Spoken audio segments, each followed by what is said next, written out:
Radhe Radhe everyone, आप सभी का मेरे चैनल पर स्वागत है। निर्जला एकादशी फ्रेंड्स आने ही वाली है और उसके साथ ही एकादशी का व्रत पड़ रहा है 2 दिन, 6 जून को भी और 7 जून को भी। तो कन्फ्यूजन है कि हम कौन से वाला व्रत करें, 6 जून वाला या 7 जून वाला।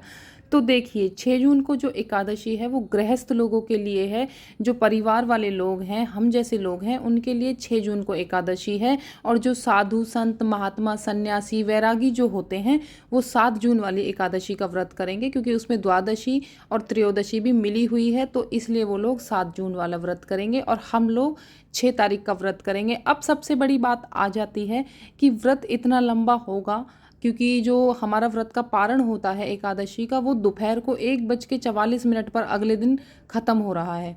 तो मतलब व्रत का पारण हम अगले दिन 7 तारीख को जब दोपहर के बाद करेंगे तो इतनी देर प्यासे कैसे रहेंगे। और क्या एकादशी में निर्जल रहना बहुत ज़रूरी है?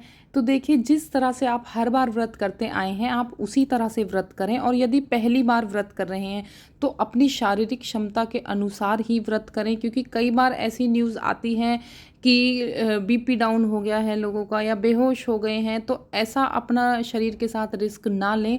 अगर आप इतने लंबे टाइम तक प्यासे ना रह सकें तो आप कहानी सुनने के बाद, पूजा करने के बाद किसी को पहले जल दान करें और उसके बाद जल और फलाहार वाला व्रत भी आप कर सकते हैं। और पहली बार करना चाह रहे हैं आप एकादशी का व्रत, लेकिन इतने लंबे समय तक प्यासे नहीं रह सकते हैं, तो देखिए, पूजा के बाद किसी को पानी दान करने के बाद आप भी अपने व्रत में पानी या फलाहार या चाय वगैरह ले सकते हैं। तो ये पूरी तरह से आप पर डिपेंड करता है कि आपकी शारीरिक क्षमता क्या है। अपनी शारीरिक क्षमता से बाहर जाकर इस व्रत को ना करें, किसी भी रिस्क में ना पड़ें, लेकिन हाँ, पूजा ज़रूर करें, कहानी ज़रूर पढ़ें और जिस तरह का आप व्रत कर सकें उस तरह का व्रत करें अगर आप पहली बार कर रहे हैं तो, क्योंकि हर बार उसी तरह से व्रत करना होता है जैसा हम पहली बार शुरू करते हैं।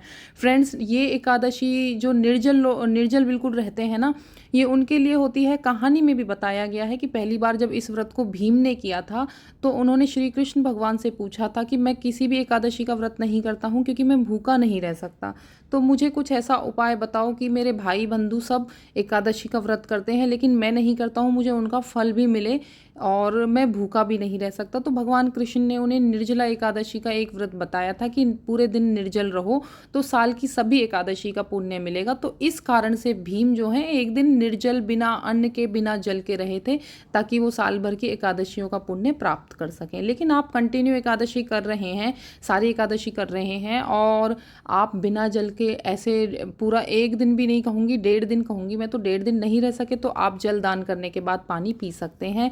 आज के दिन मटका दान किया जाता है, यानी जब एकादशी का व्रत होता है तो हम मिट्टी के मटके का दान करते हैं और साथ में मिट्टी के मटके में पानी भरा जाता है। वैसे मीठे पानी का दान बताया जाता है, लेकिन चीनी मटके में बिल्कुल भी ना डालें, मटका खराब हो जाता है। चीनी आप अलग से दान दें। पंखे का दान किया जाता है। कच्चा आम हो या फिर कच्चा आम ना मिले तो आप मीठा आम भी दान कर सकते हैं, यानी कि मौसमी फलों का दान किया जाता है। और दान एकादशी में पूजा के बाद किया जाता है, तो पूजा करते समय आपको इन सब चीज़ों को भी पूजना होता है जिन्हें आप दान देते हैं।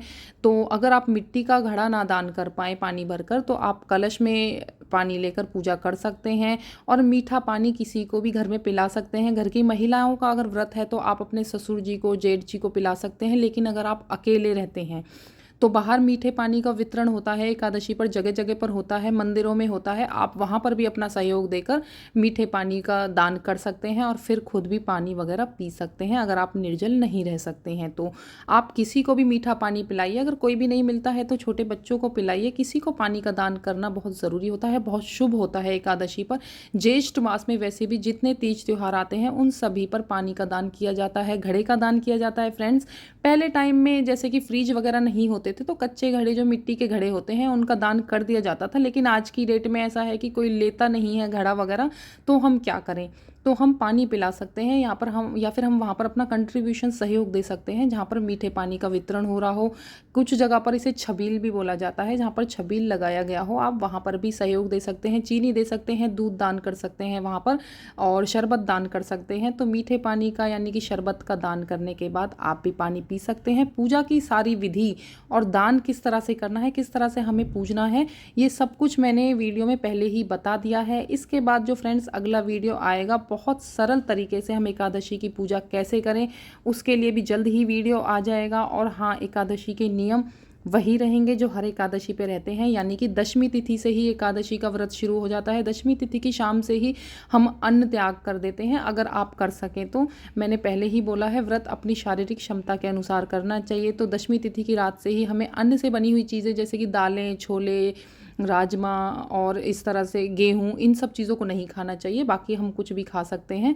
दशमी तिथि की शाम से ही तुलसी ना तोड़ें, तुलसी एकादशी पर तोड़ी नहीं जाती, इसलिए दशमी तिथि पर थोड़ी सी एक्स्ट्रा तुलसी तोड़ के रखें, क्योंकि भोग में तुलसी ज़रूर डाली जाती है अगर आप ठाकुर जी की सेवा करते हैं। फिर एकादशी वाले दिन तुलसी नहीं तोड़ी जाएगी, तो एक दिन पहले तुलसी तोड़ के रखें। तुलसी में थोड़ा ज़्यादा जल दें, क्योंकि एकादशी पर तुलसी में पानी नहीं दिया जाता है।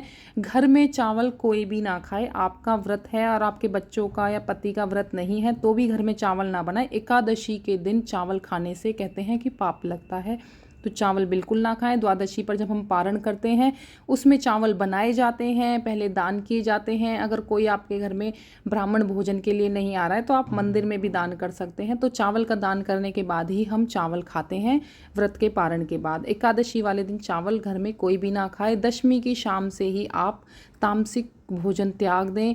प्याज, लहसुन वगैरह या मांसाहार, नॉन वेज तो बिल्कुल भी ना आप खाएं, ना घर में बनाएं किसी के लिए भी, ना दशमी तिथि पर, ना एकादशी पर, ना द्वादशी पर। तो फ्रेंड्स, ये एकादशी के कुछ नियम होते हैं।